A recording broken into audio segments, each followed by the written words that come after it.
Aunty দিদি দাদা কাকারে ধন্যবাদ মারহামানের আবরব ঠিক আছে।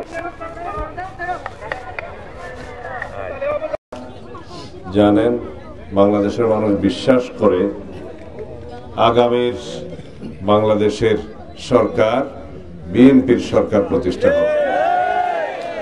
যদি আপনারা ধানের শীষে সমর্থন দেন এদেশের মানুষ চায় ইনশাআল্লাহ।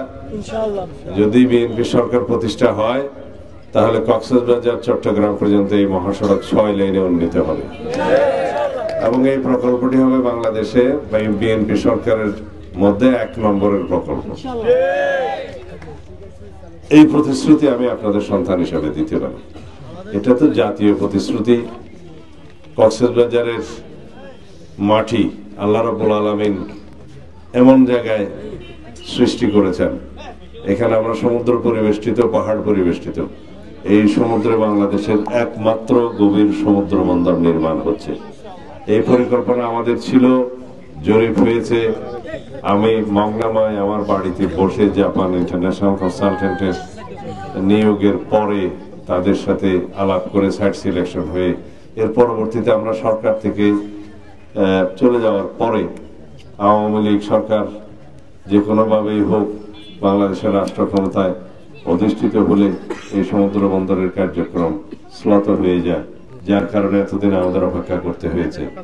আমি আপনাদের জানাতে পারি আগামী 1 থেকে 1.5 বছরের মধ্যে ইনশাআল্লাহ পূর্ণাঙ্গভাবে সমুদ্র বন্দর চালু হবে, সংযোগ সড়ক হবে, রেল হবে, সমস্ত কিছু পরিকল্পনা মাফিক হবে এবং তখন এই কক্সবাজার চট্টগ্রাম মহাসড়কের 6 লেন উন্নীতকরণটা বাধ্যতামূলক হয়ে যাবে।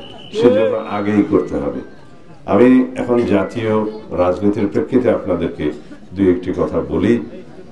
আমরা দীর্ঘ গণতান্ত্রিক প্রক্রিয়ার মধ্য দিয়ে, আলাপ আলোচনার মধ্য দিয়ে আজকে এমন একটা সময় উপনীত হয়েছি। আশা করি ইনশাআল্লাহ আগামী কয়েকদিনের মধ্যে আপনারা হয়তো শুনেছেন, হয়তোবা 11 তারিখ নির্বাচন কমিশন ঘোষণা করবে আগামী জাতীয় সংসদ নির্বাচনের তফসিল। বাংলাদেশের জনগণ আমরা সবাই অপেক্ষা করছি তফসিল ঘোষণার জন্য। নির্বাচনের তফসিল ঘোষণা হওয়ার সাথে সাথে সারা বাংলাদেশে ধানের শীষের পক্ষের সকল প্রার্থী বিধি মোতাবেক, আচরণ বিধি মোতাবেক সমস্ত প্রচারণায় নেমে যাবে। বাংলাদেশের মানুষ যে ভোটাধিকার প্রয়োগের জন্য অপেক্ষা করছে, দীর্ঘ 16-17 বছর সংগ্রাম করেছে, এই গণতান্ত্রিক অধিকার আদায়ের জন্য রক্ত দিয়েছে, শহীদ হয়েছে, গণঅভ্যুত্থানের মাধ্যমে ফ্যাসিবাদের পতন হয়েছে। আমরা সেই অধিকার অর্জন করেছি, কিন্তু সেই অধিকার এখনো আমরা প্রয়োগ করতে পারি নাই। প্রয়োগ করতে পারবো ইনশাআল্লাহ আগামী ফেব্রুয়ারির প্রথমার্ধে, যেদিনে জাতীয় নির্বাচনের দিন ঘোষণা হবে। এই নির্বাচন বাংলাদেশের ইতিহাসের সবচেয়ে গুরুত্বপূর্ণ নির্বাচন হবে। এই নির্বাচন হবে বাংলাদেশের মানুষের অধিকার প্রতিষ্ঠার নির্বাচন।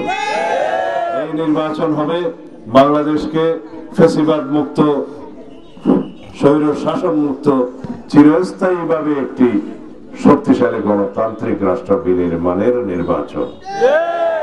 এই নির্বাচন আমাদেরকে অত্যন্ত সচেতনভাবে আমাদের ভোটাধিকার প্রয়োগ করতে হবে।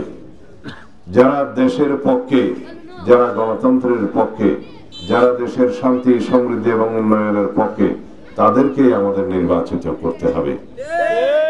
বাংলাদেশের জাতীয় ঐক্যের প্রতীক দেশনেত্রী বেগম খালেদা জিয়া গুরুতর অসুস্থ।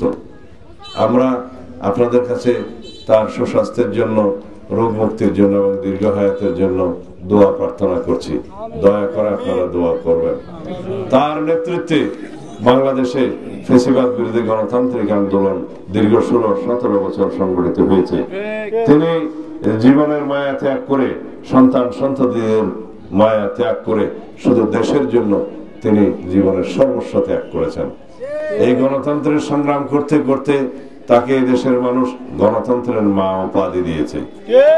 আরেকবার স্বৈর শাসন বিরোধী, সামরিক শাসন বিরোধী আন্দোলন করতে করতে সামরিক স্বৈরাচার ফ্যাসিবাদ এরশাদের উৎখাত আন্দোলনের সময় এদেশের মানুষ তাকে আপসহীন দেশনেত্রী উপাধিতে ভূষিত করেছেন। সেই গণতন্ত্রের মা, আপসহীন নেত্রী দেশনেত্রী বেগম খালেদা জিয়ার নেতৃত্বে আমরা এই গণতান্ত্রিক লড়াই সংগ্রামে বিজয়ী হয়েছি। বাংলাদেশকে অবশ্যই আমরা একটা চিরস্থায়ী শক্তিশালী গণতান্ত্রিক বাংলাদেশ বিনির্মাণ করব ইনশাআল্লাহ। তাই আগামী দিনের নির্বাচনে গণতন্ত্রের বিজয় হবে, আগামী দিনের নির্বাচনে গণতান্ত্রিক শক্তির বিজয় হবে। যারা বাংলাদেশের স্বাধীনতা সার্বভৌমত্বে বিশ্বাস করে, যারা বাংলাদেশের মানুষের পক্ষে থাকে, তাদের পক্ষে বিজয় হবে ইনশাআল্লাহ। আমরা বিশ্বাস করি বাংলাদেশের মানুষ অনেক সচেতন। গণতন্ত্রের জন্য যারা বারে বারে রক্ত দিয়েছে, গণতন্ত্র পুনরুদ্ধারের জন্য শহীদ রাষ্ট্রপতি জিয়াউর রহমান একবার 1979 সালে বহুদলীয় গণতন্ত্র সৃষ্টি করেছিলেন। সেই গণতন্ত্রকে এগিয়ে নিয়ে গেছে দেশনেত্রী বেগম খালেদা জিয়া। বহুদলীয় গণতন্ত্রের সময় শহীদ রাষ্ট্রপতি জিয়াউর রহমান এদেশের বিচার ব্যবস্থাকে সর্বজন স্বীকৃত বিচার ব্যবস্থায় পরিণত করেছিলেন, আইনের শাসন বাস্তবায়ন করেছিলেন। সেই আইনের শাসনকে চিরস্থায়ী রূপ দেওয়ার জন্য আমরা বিচার বিভাগের সম্পূর্ণ স্বাধীনতা নিশ্চিত করবো ইনশাআল্লাহ। দেশনেত্রী বেগম খালেদা জিয়া গণতান্ত্রিক সংগ্রাম করতে করতে, সামরিক স্বৈরাচার বিরোধী সংগ্রাম করতে করতে এই দেশের সংসদীয় পদ্ধতির সরকার চালু করেছিলেন 1991 সালে। তারপরে তত্ত্বাবধায়ক সরকার পদ্ধতি চালু করেছিলেন। আপনারা জানেন গণতন্ত্রের সর্বনাশ ঘটিয়েছে শেখ হাসিনা, ফ্যাসিস্ট শেখ হাসিনা। আমরা জানি বাংলাদেশের মানুষ গণতন্ত্র প্রিয় মানুষ, সেজন্য সময় লেগেছে। গণতন্ত্রের জন্য সংগ্রাম করতে করতে ফ্যাসিবাদী শক্তি আওয়ামী লীগকে দেশ থেকে বিতাড়ন করেছে, পালিয়ে যেতে বাধ্য করেছে। আমরা এমন একটি নির্বাচন দেখতে চাই যে নির্বাচনে জনগণ ফ্যাসিবাদের বিরুদ্ধে এমন ভাবে দাঁড়াবে, এমন ভাবে সমর্থন জানাবে, যাতে ইনশাআল্লাহ বিএনপির নেতৃত্বে সারা বাংলাদেশে চিরস্থায়ী ভাবে একটি সাম্যভিত্তিক শক্তিশালী গণতান্ত্রিক রাষ্ট্র বিনির্মাণ হয়। আর কেউ কি আছে বাংলাদেশের স্বাধীনতা সার্বভৌমত্ব গণতন্ত্রের জন্য পরীক্ষা দিতে দিতে জনগণের বন্ধু হিসেবে প্রতিষ্ঠিত হয়েছে? এরকম কি আর কোন দল আছে? শহীদ রাষ্ট্রপতি জিয়াউর রহমান যেমন এই দেশের স্বাধীনতার ঘোষণা দিয়েছিলেন, তিনি 1975 সালের 7 নভেম্বরে এই দেশের হৃত গণতন্ত্রকে পুনরুদ্ধার করেছিলেন। সিপাহী জনতার আন্দোলনের মধ্য দিয়ে, প্রতিরোধের মধ্য দিয়ে বাংলাদেশের গণতন্ত্র সেবারের মতো রক্ষা পেল। তিনি 1979 সালে বহু